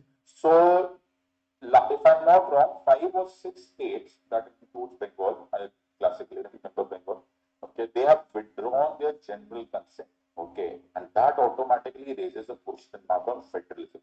Federalism is the relationship between the union and the states. So section 5 and section 6 जो कि एक तरह से जनरल कंसेंट दिया जा चुका था, अगर वो बार विड्रॉ करे तो you understand that actually raises question mark on कि क्या CBI will be able to do their investigation जो कि पैन इंडिया इन्वेस्टिगेशन है कि नहीं। Also will they be able to monitor or rather coordinate with the police, because जब CBI आती है किसी भी थाने में आती है तो वहां के थाने को उसको कोऑपरेट करना जरूरी होता है, तो लोकल पुलिस के कोऑपरेशन के बिना उनका काम होगा नहीं। So that automatically raises a very major question mark on law and order situation, and this is what has come the way forward ये है। पूरा आर्टिकल आया हुआ है, taken a special class on this, please attend that, taken a complete special, मैंने 2 घंटा यही पढ़ा। Okay, so this is a very important question mark that one special law must be taken out, because CBI का अपना special law अभी तक नहीं बना हुआ है। तो 1963 के मिनिस्ट्री ऑफ होम अफेयर्स के नोटिफिकेशन के बाद बन गया था, तो एक स्पेशल लॉ बना जिसमें स्टेट को भी उतना ही पार्ट दो और इसको करो। Beautiful question and a very important question, so to say, not only a very beautiful question, very important question mark on federalism. So that is how this question has to be approached. So I'll keep it short क्योंकि मैं बोलता ही चले जाऊंगा। Saurabh sir. yes sir. तो यहाँ पे ये एक लाइन भी लिखी हुई थी, बस I am just reading that line. The CBI should be made to derive its authority from launching investigation from its own statute instead of depending upon CRPC, which makes the CBI police organization. So if there will be a That's what I was separate, thinking, तो explicit law बनना चाहिए। हाँ special law अगर होगा तो ये जो federal मतलब जो भी एक कन्फ्लिक्ट है वो थोड़ा रिड्यूस हो सकता है। नेक्स्ट देखते हैं, though the human right commission have contributed immensely to the protection of human rights in India, yet they have failed to assert themselves against the mighty and powerful. So they are asking about the structure and practical ये limitations. ये So ये question पे हमने discuss किया हुआ है sir. इसमें जो इंपॉर्टेंट स्टेटमेंट हमें कोट करनी है वो एक सॉलिसिटर जनरल, एक अटॉर्नी जनरल मिस्टर सोली सोराब जी के, लेट सोली सोराब जी, उन्होंने बोला था NHRC is the टीजिंग illusion of India, और फिर इसको बहुत सारे नाम से बोला गया, Toothless tiger and so on so forth. Actually जो गड़बड़ है, जो एनएचआरसी का प्रॉब्लम है, NHRC is a national human rights institution which is the belief in our Paris principles. Paris principles 1992 में यूनाइटेड नेशन जनरल असेंबली ने पास किया था। इसमें 3-4 फीचर्स थे जिसको include the mandate and competence and autonomy and their own resources, own financial, own investigative agencies and so on so fourth. NHRC को वो मिला ही नहीं, एनएचआरसी को मिल ही नहीं रहा। Okay, and it is just not possible. ये तो पैराडॉक्स है, बिकॉज एनएचआरआई अपने ही स्टेट के ऊपर कैसे अनबायस्ड इन्वेस्टिगेशन करेगा। अब इसके 1 2 3 4 5 पॉइंट्स मैं आपको बता देता हूँ। नंबर 1, एनएचआरसी को डिपेंडेंट होना पड़ता है on local police for any investigation. Number 2, उनके पास स्टाफ बहुत लिमिटेड है। नंबर 3, उनके पास फाइनेंशियल ऑटोनॉमी नहीं है। Number 3, number 4, they are primary और रिकमेंडरी बॉडी, उनकी recommendation binding on the government नहीं है। Right, that's it. Number 5, NHRC और SHRC, okay, that is state human rights commission, इनकी जुरिस्डिक्शन बहुत अलग-अलग है। State human rights commission will not be able to take any kind of cognizance on any matter in which, for example, Indian Army is involved, in other words, any union agency is involved. So automatically that makes it, आप उनके हाथ बांध कर खड़े हो जाओगे, तो automatically simple. So it becomes a teasing illusion, and बहुत सारी जगह पे बोला जाएगा toothless tiger. So these are the various points आपको मैंने, और इसको फिर आप way forward कर दो कि you can improve it, you can give it a better logic, because everything comes from Protection of Human Rights Act of 1993. तो एक ही डिमांड अगर इसमें ठीक हो जाए तो सबको ठीक होने का चांस है, which I am not too sure कब होगा, बट इसको कॉन्स्टिट्यूशन सैंक्शन मिल गया, अपने आप ही बड़े बड़े बोन आप एटलीस्ट होता है। yes sir, so we have to deal with the structural part, practical limitation, और 13th and 14th question sir I think ये डायरेक्ट क्वेश्चंस हैं। 13th क्वेश्चन तो सिलेबस में मेंशन्ड है तो ये सब आपको करना ही पड़ता है, और 14th question is also a direct question, I think, constitutional provision under which legislative councils are established. And sir, let's move to the 15th question. Do department related parliamentary committees, standing committee, keep the administration on its toes and inspire reverence for parliamentary control? Evaluate the working of uh, such committee with suitable example. तो यहाँ पे देखिए sir, तो ये मैं आपको बोल रहा था, हाँ ये क्वेश्चन पहले स्टार्टिंग में आया हुआ है और फिर से उसको रिपीट किया। सर स्टार्टिंग में इसमें इसी को पैटर्न 22nd और 22nd या 21st नवंबर को आर्टिकल एक आया हुआ था related with the scrutiny of parliament, तो उसमें भी ये पूरा जो पॉइंट था पार्लियामेंट रिलेटेड, जो स्टैंडिंग कमेटी है उसका पूरे सारे पॉइंट्स एक्सप्लेन थे। बट सर आप बताइए। तो मैं यही बात बोल रहा था, parliamentary accountability. So what is DRSC? Departmentally related standing committee 1993 के प्रोविजन से स्टार्ट हुआ, तब हमारे पास 17 थे, 2004 में हमने इसको 24 कर दी। क्यों किया? इसलिए किया कि लेजिस्लेटिव स्क्रूटिनी हो पाए on an budgetary proposal which is made by the executive, वरना पॉसिबल नहीं था। सो हम लोगों ने यही स्टेप प्योरली लेजिस्लेटिव बॉडी बनाई एंड मेड श्योर दैट इसमें कोई मिनिस्टर पार्ट ना हो, कोई मिनिस्टर पार्ट नहीं होगा। They will be able to discuss, और वो इतनी सारी कमिटीज है, सब में टोटल मिला के 31 मेंबर्स हर एक के बीच में, they will be able to discuss. लेकिन लेकिन it is not getting no cut motions. In other words, finally Lok Sabha को किसी तरह से हमने डाइल्यूट नहीं किया। So this is again a very beautiful way of keeping the executive in check, otherwise वो जो मर्जी आर्बिट्ररी बजटरी प्रपोजल्स बना लेंगे। सर एक छोटा सा एस्पेक्ट में, जब I am sorry, I am just running away from that, is that question number 13 में जो equality वाला question, I hope my friends have written a very good answer on this part, because मैं सिर्फ 30 seconds लेना चाहता हूं। I hope they have also mention on this part कि उसमें उन्होंने 14th अमेंडमेंट का नाम लिया है या नहीं लिया है, बिकॉज़ उसमें equal protection of laws, the state, the United States, no state shall make or enforce any law which takes away the privileges and immunities of the citizens of the United States. They shall not take away from any person life, liberty, property without the due process of law, and shall render to every citizen equal protection of laws. ये लिखा हुआ, I hope सब लोगों ने लिखा है। It was a very nice question. तो अगर ये लिखा होगा तो मैं इसलिए वो मेरे पॉइंट से निकल गया। हाँ तो यस सर। डीआरएससी पार्लियामेंट्री अकाउंटेबिलिटी का क्वेश्चन है जो हम लोगों ने अभी आपने पहले डिस्कस कर लिया था, तो इससे यहाँ पे कुछ एग्जांपल्स आपको भी जरूरी रहेंगे, मतलब जैसे डिपार्टमेंटल रिलेटेड जो पार्लियामेंट्री कमिटीज़ हैं उनके फंक्शनिंग के ऊपर, क्योंकि अभी कितने बहुत से जो लॉज आए भी हैं तो उसमें मतलब ये एलिज किया जाता है कि जो पार्लियामेंट्री स्क्रूटनी है वो नहीं हो पा रही है, और उसमें डिपार्टमेंट रिलेटेड जो पार्लियामेंट्री स्टैंडिंग कमेटी उनका एक बड़ा रोल रहता है। तो एक दो एग्जांपल लेते हुए it can be explain. Next है, has digital illiteracy particular in rural areas coupled with lack of ICT accessibility hindered socio economic development, examine with justification. अब देखो सर, ये तो जो क्वेश्चन है ये 250 वर्ड्स का है।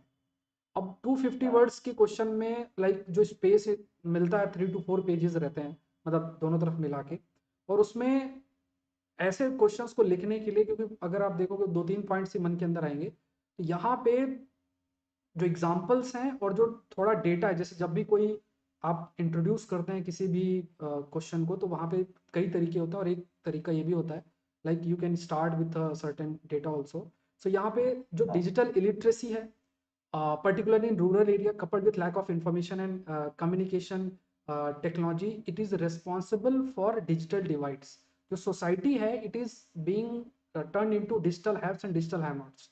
So ये जो digital haves हैं और digital have nots है, because government is turning into e-government, governance is turning into e-governance, and citizen is turning into e-citizens.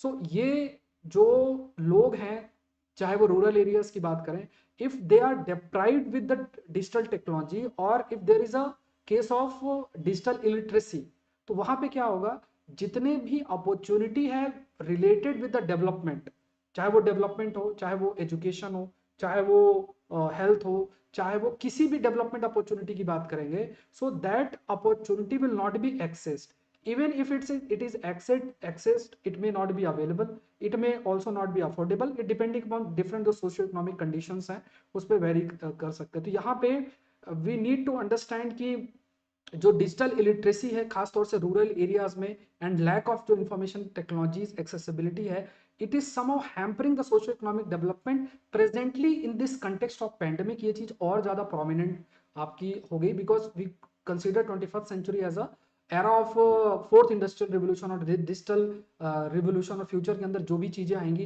That will be technology based, और इनको रन करने के लिए भी there will be skill based human resources. So वहां पे जो basis होगा डिवीजन का, जैसे या डिस्क्रिमिनेशन का या डिफ्रेंसिएशन का, पहले के टाइम पे जो सोशल स्ट्रक्चर था वो डिफरेंट था। अभी जो ये टेक्नोलॉजिकल एक्सेसिबिलिटी, अफोर्डेबिलिटी और अवेलेबिलिटी है, that will set a new social structure in which the basis of division discrimination वो होगा कि किसके पास स्किल है, किसके पास नॉलेज है, वो ग्रो कर जाएगा इकोनॉमिक लेवल पे, जिसके पास नहीं है वो नहीं करेगा, उस रीजन का डेवलपमेंट अफेक्ट होगा नहीं होगा। तो everything has to be like explained in this context. But यहाँ पे जैसे पेपर में जो आते रहते हैं खासतौर से जो एग्जाम्पल्स है वो आप बता सकते हैं, and you can write it down. Sir आप कुछ ऐड करना चाहिए? वे फॉरवर्ड ये क्वेश्चंस का लास्ट का पैराग्राफ, ऑब्वियसली फर्स्ट वाले तो यही सब जो आप सर ने बताया थे, लास्ट में आकर आप नेशनल डिजिटल लिटरेसी मिशन कर सकते हैं, यस सर। यूएसओ सकते हैं, okay, so PM all of वानी दिस स्कीम, भारत और पीएम वानी स्कीम भी है। पीवीए। हाँ, तो ये बहुत सारे कॉन्सेप्ट को आप लास्ट में ये डाल सकते हैं। ऑब्वियसली मेरे ख्याल से if I'm not wrong 3.5% digital literacy फैली हुई है, समथिंग दैट ऐसा कुछ डेटा है। Okay, I am on that part. So आप इसको इनिशियल जैसे सर ने बोला आप डेटा से स्टार्ट कर दीजिए, फिर ब्रॉडली बीच में ये कर लीजिए और लास्ट में वे फॉरवर्ड बता दीजिए, and that's where we are going. And of course in the times of post covid, तो this becomes even more important. तो और नेशनल डिजिटल लिटरेसी मिशन का ये अच्छा सा क्वेश्चन था एक्चुअली, देखा जाए। इसमें मैं एक और बता देता हूँ, 16 दिसंबर 2020 को there was an editorial on this, जहाँ से क्वेश्चन आपका पिक किया गया है। तो ये है। नेक्स्ट है 17th क्वेश्चन है, this is again a very beautiful question. Apart from women education and women empowerment scheme, what intervention can help change this milieu? Means जो एनवायरमेंट है, so women in post independent India have excelled in various field, the social attitude towards women and feminist movement has been patriarchal. Apart from women education and women empowerment scheme, what intervention can help change this milieu? किस तरीके से जो changes किए जा सकते हैं। तो अब इसमें भी, अब सर देखिए, अगर आप क्वेश्चंस को देखा जाए तो ऐसा नहीं है कि स्टूडेंट्स जाके रट के चले गए and they can go and they can write. बहुत ही ज़्यादा आपका, क्योंकि there is a time limit also, 15 से 17 18 मिनट्स आप दे सकते हो 15 नंबर के क्वेश्चन पे। ऐसा नहीं कि you can take 30 35 minutes 40 minutes और आपको आंसर लिखना है। So within time limit में पॉइंट्स क्रिएट करना है, और इसलिए जो एक थॉट प्रोसेस है उस तरीके से डेवलप करना बहुत ज़रूरी है। और यहाँ पे they are asking about different intervention, क्या इंटरवेंशन किए जा सकते हैं। So different intervention can be there, चाहे वो टेक्नोलॉजिकल लेवल पे इंटरवेंशन हो, फैमिली लेवल पे इंटरवेंशन हो, पॉलिसी लेवल पे जैसे अभी फिलहाल वो जो 21 ईयर एज वाला जो चल रहा था, that is also a very good intervention at the policy level. जो कि और फैमिली लेवल पे जो जो वैल्यू सिस्टम है खास तौर से, क्योंकि फैमिली लेवल पे जो कंस्ट्रेंट हैं उनको दूर करते हुए the freedom that women can achieve and they can excel in their own areas। Technological एक बहुत इंटरवेंशन लेवल पे हो सकता है, और कई सारी जो गवर्नमेंट स्कीम्स हैं, I think those schemes can be coated और फिर आपका लिखा जा सकता है। सर आप कुछ ऐड करें। मेरा मेरा मानना सर ऐसा है कि ये इन क्वेश्चंस के लिए ना ऐसे कल हो चुका है। आज आज जो है एक मेरे हिसाब से ये एक तरह से इनडायरेक्टली गवर्नेंस स्कीम्स पूछने का तरीका होता है, मुझे जहां तक मेरा ख्याल लगता है, क्योंकि आप ये जनरल आंसरिंग से अच्छा किसी का सीधा बेटी बचाओ बेटी पढ़ाओ प्रोग्राम पे आ जाओ। Okay, I think why not, जब विदाउट दैट एजुकेशन पे मातृत्व योजना पे आ जाओ, दैट्स इट, सो सौभाग्य Yojana, Ladli Yojana, so on so forth. This is this are the, और अगर आपको इसको कनेक्ट करना है तो कॉन्स्टिट्यूशन प्रोविजन से कनेक्ट कर दो, 15 सब क्लॉज 3 से कनेक्ट कर दो।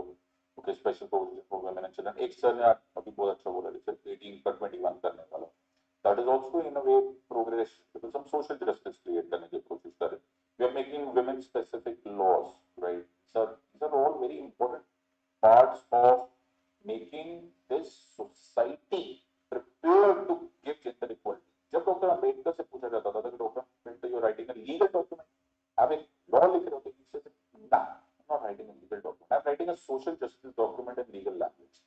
social justice है नहीं हमारे यहाँ पे, so how will you do it? You will only do it by enforcement of law, by making out of executive and government schemes।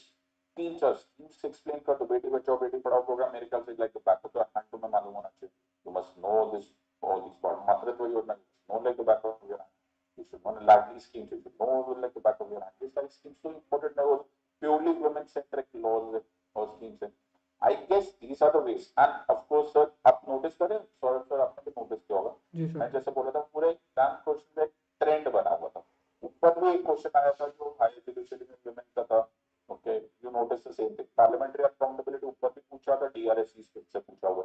So you know एक trend बनाकर the exam has come to this point. Okay, sir, let's move to the next question. Can civil society and non-government organization present an alternative model of public service delivery to benefit the common citizen?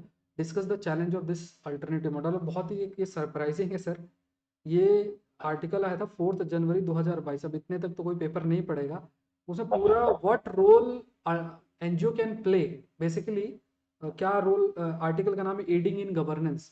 तो क्या role civil society, ये पूरा जो शब्द है ना, civil society और NGO क्या रोल प्ले कर सकते हैं ये public service delivery to benefit the common citizen. अब ऐसे जो क्वेश्चन हैं, इनको करने के लिए जो गवर्नेंस एस्पेक्ट है, जो कंसेप्ट है, we call it as a network approach of governance.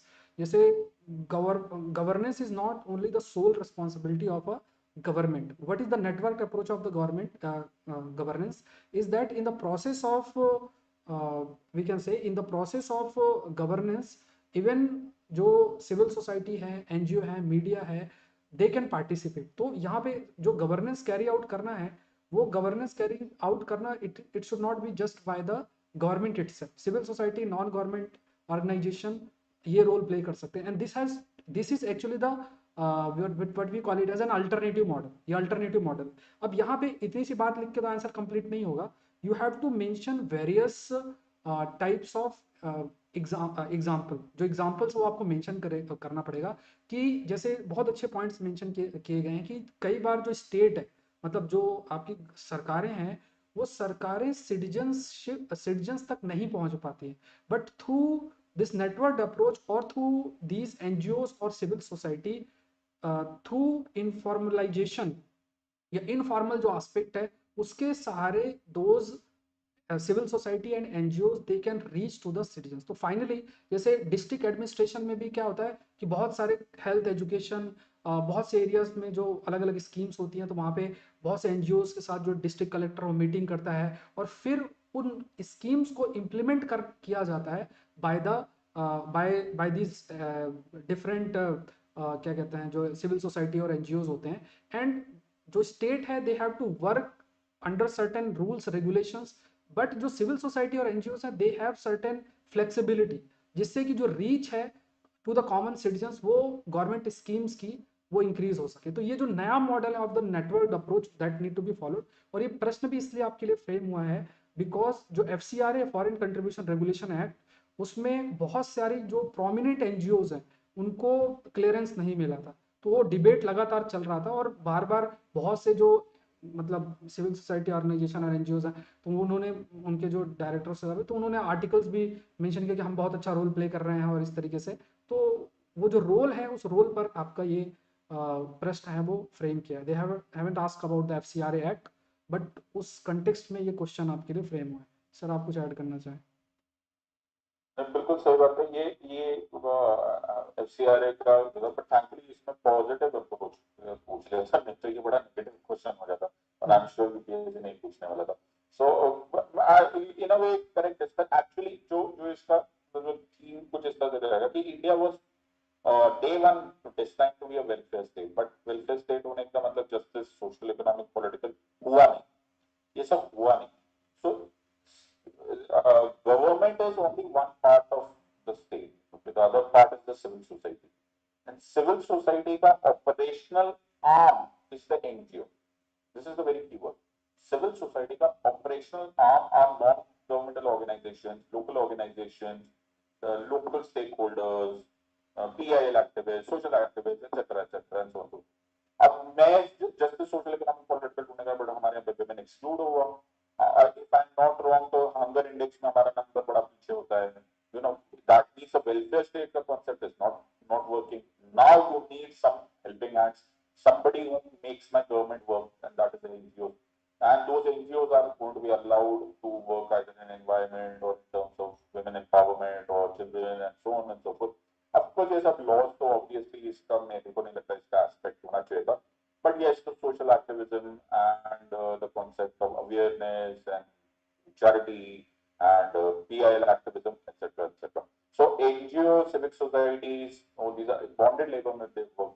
Some बंधुआ Mukti Morcha case, unbelievably landmark judgment आप इसमें डाल सकते हैं जो आर्टिकल 23 से लिंक होता है। आपने बंधुआ मुक्ति मोर्चा डाला and the examiner will be waking up from his slumber and say, wow, yaar, isko मालूम था and all these parts.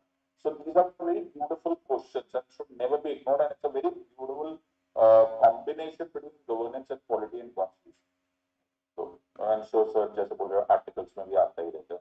हाँ, सो ये एक there is a very beautiful line also उसी आर्टिकल से I am quoting. when non-state actors like NGO or civil society take a large load off the state's shoulder, the state can focus more on governance. So ये एक basic and research shows that it is the synergy of NGO, government and corporates which is the holy grail of development. तो ऐसे कुछ लाइनें आपके पास होना चाहिए जो आप मेंशन कर सकते हो। और इसमें एक बात और भी ध्यान में रखना है, चैलेंज भी यू हैव टू मेंशन। अभी हमारा जितना डिस्कशन है that is the first part, second में you have to mention about the challenge. तो चैलेंज में जो इस अल्टरनेटिव मॉडल में FCRA, हाँ वही मैं कह रहा था, FCRA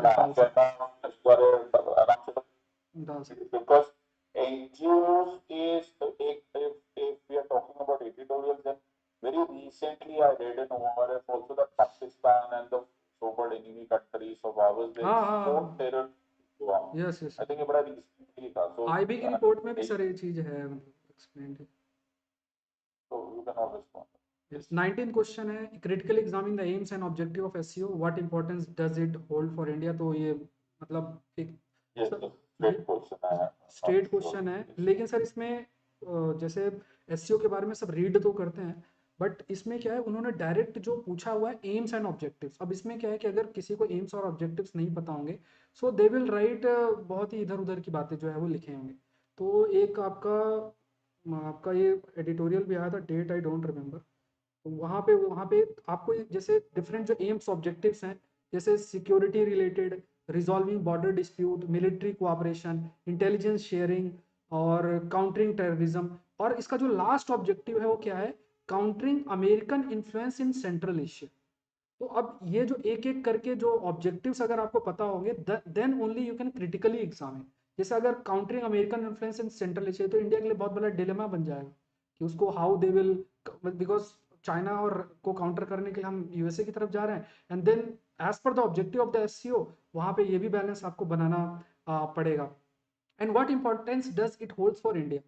इंपॉर्टेंस इंडिया के लिए बहुत सारा है। पहला तो जैसे इनका जो रैट्स के बारे में you can mention, regional anti terrorist जो स्ट्रक्चर है रैट्स, तो वो पूरा, क्योंकि अफगानिस्तान में जो डेवलपमेंट हुआ है उसके बाद से सेंट्रल एशिया और ये सब रीजन बहुत इंपॉर्टेंट बन जाते हैं। और वहाँ पे जो टेररिस्ट रिलेटेड जो एक्सपीरियंस है रैट्स का, जो कि एक इम्पॉर्टेंट इंस्टीट्यूशन है विद इन एससीओ, उसका इंडिया के साथ एक अच्छा मतलब कोलैबोरेशन हो सकता है, टेररिज्म के कंटेक्स्ट में बहुत हेल्पफुल आपका बन सकता है। दूसरा, एससीओ एक ऐसा प्लेटफॉर्म है जहाँ पे इंडिया भी पार्ट है, पाकिस्तान भी पार्ट है और चाइना भी पार्ट है। तो ये एक ऐसा प्लेटफॉर्म बन जाता है जहाँ पे इंडिया और ये सब कंट्रीज आपस में बहुत से चीज़ों का अपना मन मुटाव जो है वो दूर कर सकते हैं। सेंट्रल एशियन रीजन में इंडिया की जो डिसीजन मेकिंग प्रोसेस है उस पर इंडिया पार्टिसिपेट अपना कर सकता है। ऐसे बहुत से जो पॉइंट्स हैं दैट कैन बी क्रिएटेड और then it can be written. But यहाँ पे we should be aware about the aims and objective of SEO, because अगर ऐसा नहीं होगा तो we will try to create points, तो उसमें एवरेज नंबर मिलेंगे। तो ये आपको ध्यान में रखना है। क्वेश्चन 19 जीएस पेपर, इसमें एक आर्टिकल आया था जिसमें Rajnath Singh meets Chinese counterpart Wei in Moscow, I think 2020 के अंदर ये आर्टिकल था जिसमें ये पूरा वो उसमें हमने डिस्कस किया था। नेक्स्ट सर, आप कुछ बोलना चाहें?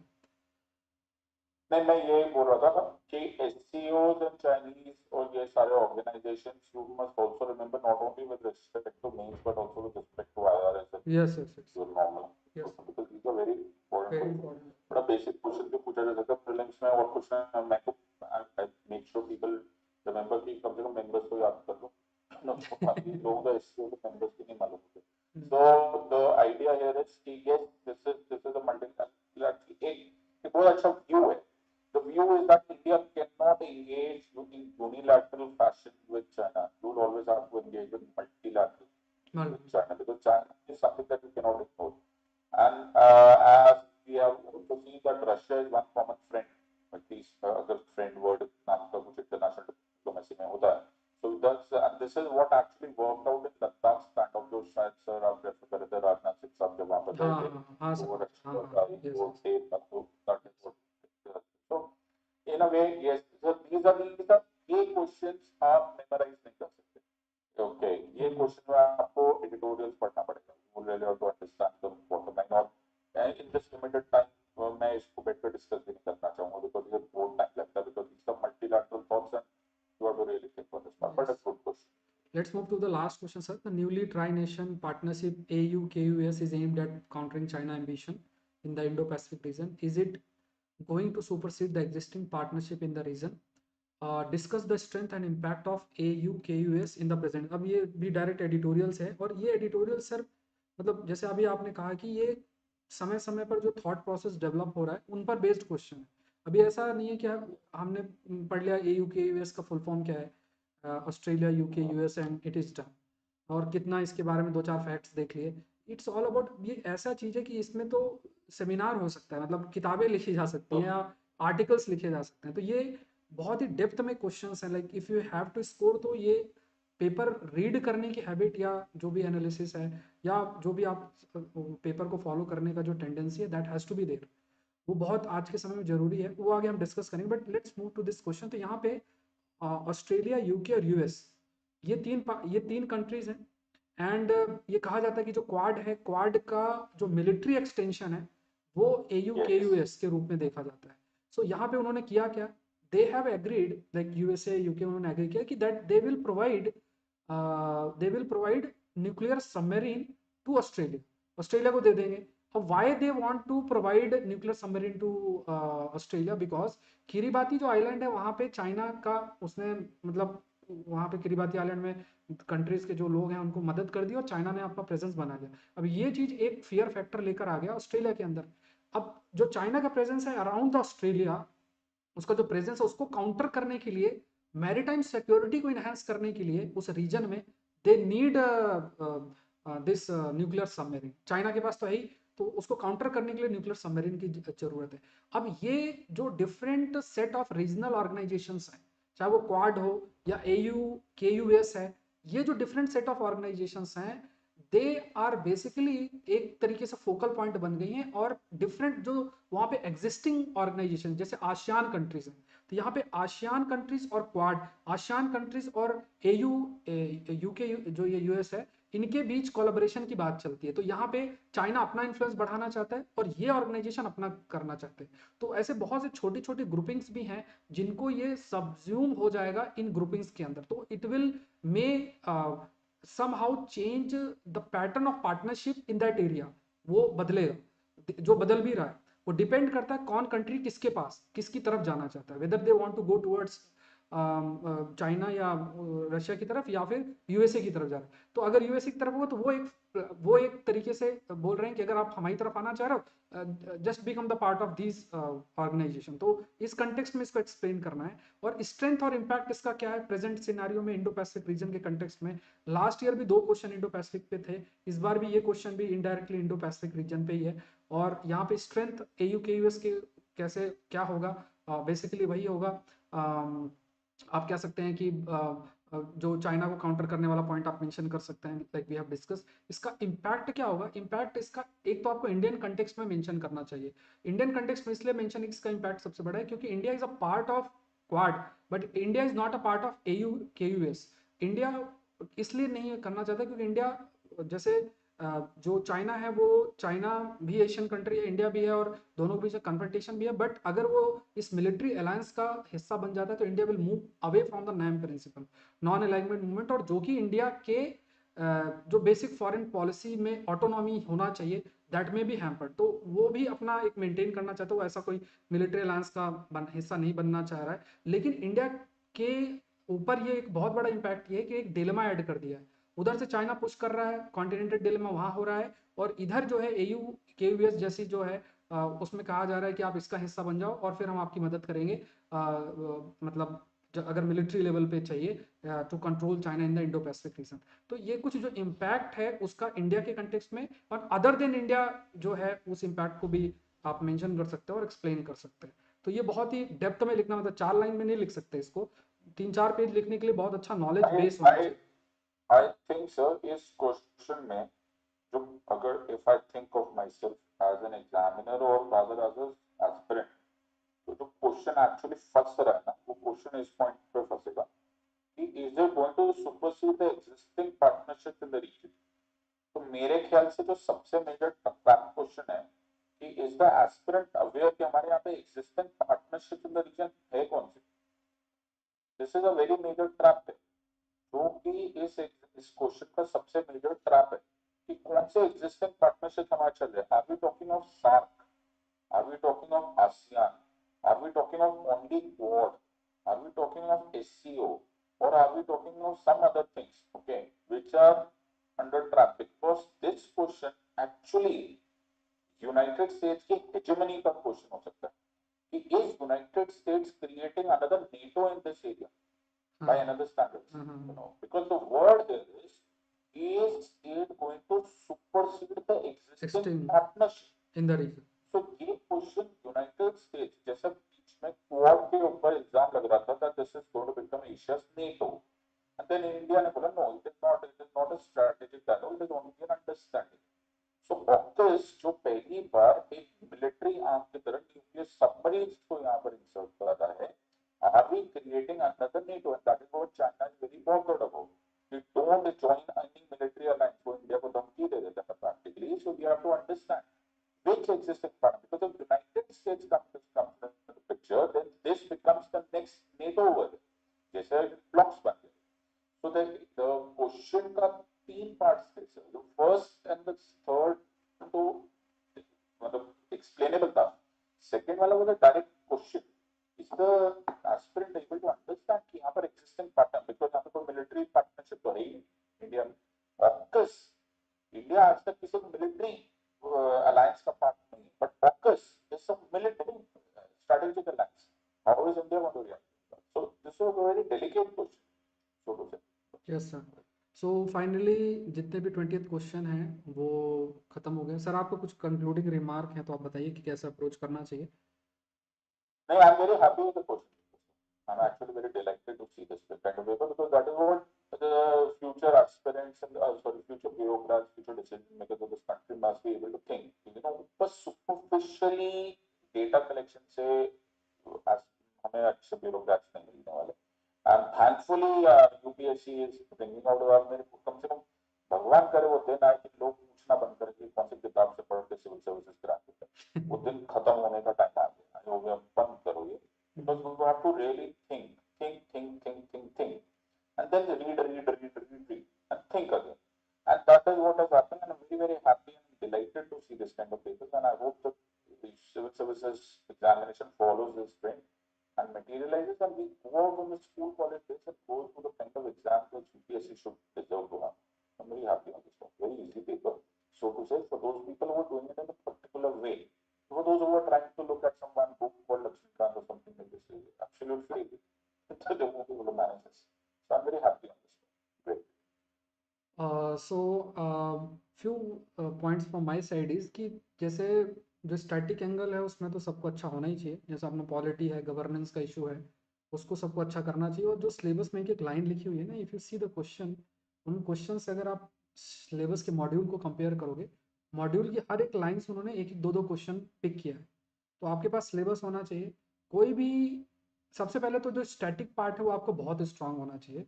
मतलब जो आपको किताबें हैं, टीचर्स हैं जो आप उनसे पढ़ रहे हैं वो आप करें. उसके बाद जो आपका नॉलेज है उस नॉलेज को इशू पर अप्लाई करना चाहिए. ये बहुत ज़रूरी है. और जैसे किस तरीके का हम डेटा, किस तरीके का कंटेंट हम कंज्यूम करते हैं. जैसे जो एक यूट्यूब में भी देखोगे तो बहुत सारे ऐसा टेंडेंसी रहता है कि ये चेयरमैन कौन बना, ये ब्रिज कौन सी बनी, इस टाइप का जो एक तुरंत मैगी अप्रोच ऑफ नॉलेज है ना, कि तुरंत 2 मिनट में सारा नॉलेज मिल जाए. तो वो अप्रोच, क्योंकि हर एग्ज़ाम का डिमांड जो है वो डिफरेंट है. तो आपको जो इश्यूज़ हैं उन इश्यूज़ को समझना पड़ेगा बहुत डेप्थ में. जो इश्यूज़ हैं और उसको आपको समझना पड़ेगा. और ये चीज़ इतनी डिफिकल्ट नहीं है. एक बार आपने अच्छे से अपना स्टैटिक कर लिया, एक न्यूज़पेपर अच्छे से आपने फॉलो कर लिया, तो ये चीज़ें आपको बहुत हेल्प कर जाएंगी. मतलब नोट्स प्रिपेयर कर जरूर से आप करते रहो. अपने जैसे आईआर का कोई इशू आ रहा है, पॉलिटी का आ रहा है, इकोनॉमी का आ रहा है, तो जैसे अगर आपने पॉलिटी पढ़ ली, अपना स्टैटिक वाले नोट्स रिवाइज किए, तो फिर अपना जो भी एडिटोरियल्स और जो भी जहाँ भी आप पढ़ रहे हो उसको वहाँ से रिवाइज कर लो. सो इस तरीके से अगर आप प्रोसीड करते हैं, फिर अपना जो टेस्ट पेपर लिखने की आदत है, क्योंकि थॉट को तुरंत प्रेजेंट करना इतना आसान काम नहीं है. विद इन टाइम लिमिट में आपको करना है, तो उसके लिए आपको बहुत सारे टेस्ट पेपर प्रैक्टिस करने चाहिए. उसके लिए आप बहुत हैबिचुअल हो. क्वेश्चन की अंडरस्टैंडिंग बहुत ज़रूरी है. जैसे अभी सर ने भी कोट किया कि जो सेकंड पार्ट है क्वेश्चन को बहुत डेप्थ में, बहुत मतलब उसको कैसा कौन इंटरप्रेट करता है वो बहुत निर्भर करेगा. तो वो जो इंटरप्रिटेशन आप राइट करो, क्योंकि रॉन्ग इंटरप्रिटेशन में चाहे कुछ भी लिख दो नंबर नहीं मिलेंगे. तो ये राइट इंटरप्रिटेशन हो. विद इन क्वेश्चन 2 क्वेश्चन है, 3 क्वेश्चन है, तो उनमें आप अपने वर्ड का मैनेजमेंट करना है, टाइम का मैनेजमेंट करना है. कि अब अगर आप 250 वर्ड्स है तो आपको पता होना चाहिए कि फर्स्ट पार्ट में मैं 100 वर्ड्स लिखूंगा, सेकंड पार्ट में इतने वर्ड्स इतने. तो ये जो वर्ड्स मैनेजमेंट बहुत अच्छा होना चाहिए. ये सब प्रैक्टिस से आएंगे. तो ये हमें ये ध्यान में रखना है कि नॉलेज सिर्फ ऐसा ना हो कि सिर्फ फैक्ट्स इंफॉर्मेशन जो है, क्योंकि जो स्टार्टिंग करते हैं उनको ये चीज़ अट्रैक्ट कर सकता है, हम उधर डायरेक्ट होते जाएं. एग्ज़ाम की डिमांड और एग्ज़ाम की नीड के अकॉर्डिंग वी शुड प्रोसीड. तो बहुत अच्छा लगा, सर से भी बहुत अच्छे पॉइंट्स मिले. और आई होप आप लोग जो है अपनी प्रिपरेशन अच्छी करेंगे, और जो अभी मेंस देंगे, आई थिंक कल जो पेपर होगा थर्ड और फोर्थ, GS 3 एंड 4, उसमें भी आप अनअकैडमी का जो डिस्कशन है उसका आप हिस्सा बन सकते हैं. So thank you everyone. Thank you. Thank you very much. Thank you, sir.